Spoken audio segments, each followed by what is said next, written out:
ይሄ ለማስመሰል ምናምን አይደለም።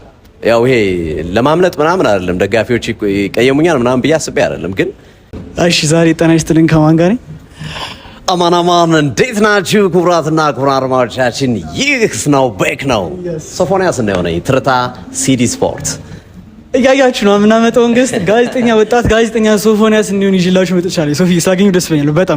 በጣም ደስ ብሎኛል። የምከታተልህ ቆንጆ ፕሮግራም ነው። የምታቀርባቸው እንግዶች በጣም ደስ የሚሉና የሚያቀርቡት ሀሳብ ለአድማጭ ለተመልካች የሚመች ነው። እንዲህ አይነት ወጣት ቲክቶከሮች ነገ ደግሞ የኛንም ከኛ ጋር ማብራችሁ ሰርታችሁ ነገ አዲሱ ትውልድ ደግሞ ትልቅ የስፖርቱን ሁኔታ ከፍ የምታደርጉት እናንተ ናችሁ ብዬ አስባለሁ። እና ቲክቶከሮች ላይ የማየው ተስፋ አለኝ። ደስ የሚል ነገር አለ። ከነሱ ውስጥ አንዱ አንተ ነህ እና በርታ። በጣም አመሰግናለሁ ሶፊ፣ አክብረኝ እዚህ ስለመጣ ቴንኪው በጣም እሺ። ስራን አጣብህ ስለመጣ ተመልካቾች አሁን ይገባልና ላይቭ እሱን አቋርጦ ይመጣልኝና በጣም አመሰግናለሁ ሶፊ። እኔም አመሰግናለሁ። ክበርልኝ። ያም እያያችሁ ነው የምናመጣው። እንግስት ሼር፣ ኮፒ ሊንክ፣ ሪፖስት እያደረጋችሁ እናንተ ቪዲዮን ጀምሩት። ቀጣይ ደግሞ ማን ይምጣ ኮሜንት ሴክሽን ላይ ያስቀምጣችሁ። ቪዲዮ ደግሞ ረዘም ልትል ስለምትችል ኮፒ ሊንክ ግዴታ ነው። እሺ ይመቻችሁ። በዚህ ሲዝን 25-26 እንግሊዝ ፕሪሚየር ሊግ ማን ወደ ዋንጫ ኤክስፔክት ታደርገዋለህ? ይበላል ብለህ ሁለተኛ ሶስተኛ ልክ በሊስት ይልኛል እና ኤክስፔክት የምታደርገው እንት የእንግሊዝ ፕሪሚየር ሊግን ፕሪዲክት ለማድረግ ለመገመት በጣም አስቸጋሪ ነው ለሁላችንም።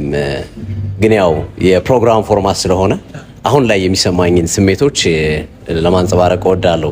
በተለይ ደስ የሚለኝ ፕሮግራም ስንቀርጽ ቢያንስ አንድ ሳምንት አይተናል። እንደ ጓደኞቼ ሳያዩ እንደገለጹት አይደለምና የሆነ የሚሰጥ ነገር አለ።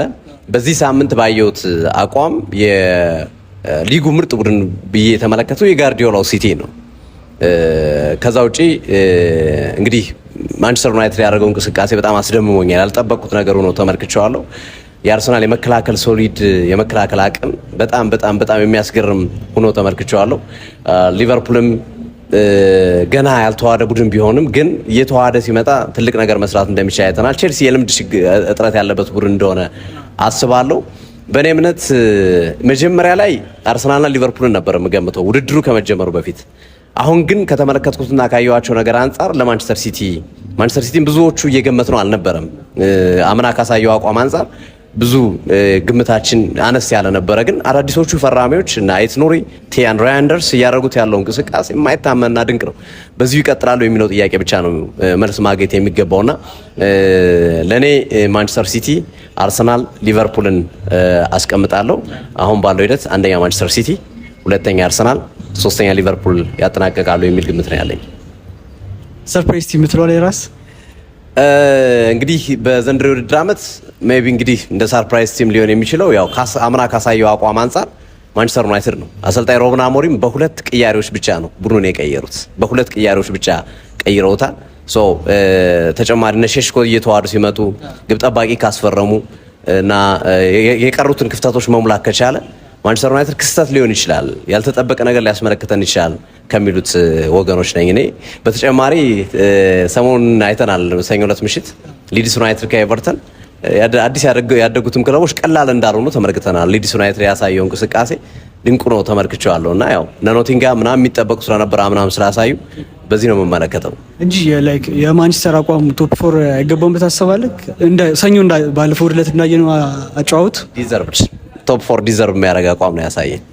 በጣም ጠንካራ ቡድን ፖሴሽናቸው በጣም የሚገርም። ከዛ በተጨማሪ በመልሶ ማጥቃት የሚያደርጓቸው እንቅስቃሴው የተጫዋቾቹ አንቲሲፔሽን ፍላጎታቸው ላይክ ለማሊያ ከዚህ በፊት ማንቸስተር ዩናይትድ አንዱ በትልቁ የሚነሳበት ነገር ለማሊያ የሚጫወት ተጫዋች የለም፣ ለደሞዝ ነው ብዙዎቹ የሚጫወቱ የሚል ነበር በቅርብ ጊዜያቶች በነ ኦሌ ጉናር ሶልሻየርም በአሰልጣኝ ኤሪክ ቴን ሃግም ዘመን እና ለማሊያ የሚጫወት ተጫዋች ማግኘት መቻሉ በራሱ አንዱ ትልቅ ነገር ነው። የሮብን አሞሪምን አስደናቂ እይታ ግን ማድነቅ አለብን። ቡድኑን እየቀየሩ ያለበት መንገድ በጣም አስገራሚ ነው። ግን አንድ ጨዋታ ነው ስቲል አንድ ጨዋታ ነው። ጥቂት መጠበቅ አለብን። የአርቴታንስ የባለፈውን እንዴት አየው? ፎርሜሽኑን ብዙም ያው ተጠቅተዋል። በማንቸስተር ዩናይትድ በደንብ ተደብድበዋል። ተመልካቾች እያሉ ነው እነዛ ሆኖ 3 ነጥብ አገኘን። የአርቴታን እንዴት ታየዋል? አርሰናል በነገራችን ላይ ያው ክረምቱን በሙሉ አይተነዋል ቅድመ ዝግጅቱ። ሁለቱን ጨዋታዎች ግን ኮምፔር ማድረግ እፈልጋለሁ ከአትሌቲክ ቢልባኦ ጋር የነበረው ጨዋታና የማንቸስተር ዩናይትድ ጨዋታ። አትሌቲክ ቢልባኦ ላይ የነበረው ጨዋታ ፒውር የሆነውን ምርጡን አርሰናልን አይተናል። ቆንጆ በጣም የሚያስደስት አርሰናል ተመልክተናል። በማንቸስተር ዩናይትዱ ደግሞ ሌላ ባህሪ ያለው አሮጋንት የሆነ መከላከል ብቻ ትኩረት አድርጎ መስራት የሚችል ቡድን ተመልክተናልና በጣም መከላከሉ ላይ በቃ የሙጥኝ ብሎ የሚጫወት ቡድን ነው ተመልክተናል።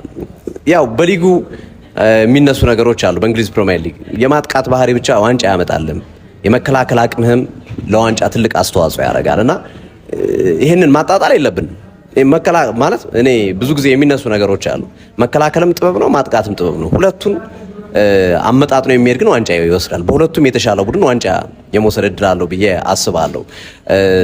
እኔ ግን እንደው ቢሆን አይሆንም እንጂ ቢሆን ኖሮ ሙቡሞና ኩኛ አርሰናል ቢሆኑ አሊያም ደግሞ ሳሊባና ጋብሪኤል ማጋሌሽ ማንቸስተር ዩናይትድ ውስጥ ቢገቡ ይሄ ቡድን ዋንጫ የሚወስድ ነበር፣ ምንም ጥያቄ በሌለው መንገድና ተላልፈዋል ሁለቱ እንጂ ጋብሪኤል እና ሳሊባ ዩናይትድ ውስጥ ቢገቡ ኩኛና ሙቡሞ ደግሞ አርሰናል ውስጥ ቢሆኑ ጥያቄ የለው ማንም ያን እንደዚህ አይነት ቡድን የሚያቆም አይኖርም ብዬ አስባለሁ። በማርቲኒ ቦታ ሙቡሞ ቢሆንልን ወይ ደግሞ ኩና ቢሆንልን ምንም ጥያቄ የለው። እናንተን ሀሳብ ደግሞ ኮሜንት እያስቀምጣችን ሼር፣ ኮፒ ሊንክ፣ ሪፖስት ካላደረጋችሁ ደግሞ ኮፒ ሊንክ እያደረጋችሁ እሺ። ሶፊ በመጨረሻ ክርስቲያኖ ወይስ ሜሲ? የብዙ ሰዎች መልስ ይፈልጋሉ። ከጋዜጠኛ አንጻር ከሶፎንያስ መስማት ይፈልጋሉ። ተንተነ ከሁሉም ነገር እኔ የሁለቱም አድናቂ ነኝ።